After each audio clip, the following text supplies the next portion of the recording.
মেদিনীপুরের এক গ্রামে থাকতেন মহেশ, আদ্যা মায়ের একনিষ্ঠ ভক্ত। আদ্যা মা ছাড়া তিনি এক মুহূর্তও চলতে পারতেন না। প্রতিদিন ভক্তি ভরে মায়ের নাম জপ আর আদ্যাস্তোত্র পাঠই ছিল তার জীবনের ভরসা। এক গভীর রাতে হঠাৎ মহেশের স্ত্রীর ভীষণ শরীর খারাপ হয়ে গেল। অনেক কষ্টে একজন ডাক্তার আনা হলো। ডাক্তার ওষুধ লিখে দিয়ে বললেন, এগুলো এখনোই না দিলে রোগীকে বাঁচানো অসম্ভব। তখন বাজে রাত্রি 12টা, কিন্তু তখন সব ওষুধের দোকান বন্ধ। শুধু একটা দোকান খোলা থাকে, সেটা বাড়ি থেকে 27 কিলোমিটার দূরে, যেটা রাত্রেও খোলা থাকে।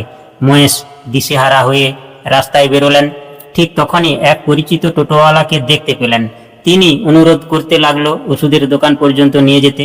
টোটো চালক বলল, দাদা, সারাদিন গাড়ি চালিয়েছি, ব্যাটারিতে আর চার্জ নেই, 2-3 কিলোমিটার গেলেই টোটো বন্ধ হয়ে যাবে।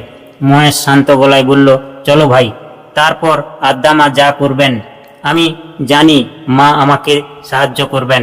অবশেষে তারা রওনা দিল। টোটোতে বসেই মহেশ আদ্যাস্তোত্র পাঠ শুরু করতে লাগলো। মহেশ তখন বলল, তুমি আদ্যা মাকে ডাকো, জয় আদ্যা মা, জয় আদ্যা মা, রক্ষা করো, এইভাবে ডাকো। তারপর ঘটল এক অলৌকিক ঘটনা।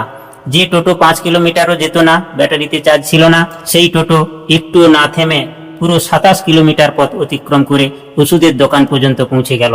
ওষুধ নিয়ে ফেরার সময়ও তারা মায়ের নাম করতে করতে চলল। আবারও আশ্চর্যজনকভাবে টোটোটি নিরাপদে মহেশের বাড়ি পৌঁছে গেল। তাড়াতাড়ি ওষুধ দেওয়া হলো। ধীরে ধীরে মহেশের স্ত্রী সুস্থ হতে লাগলো। সবকিছু দেখে টোটো চালকের চোখে জল এসে গেল।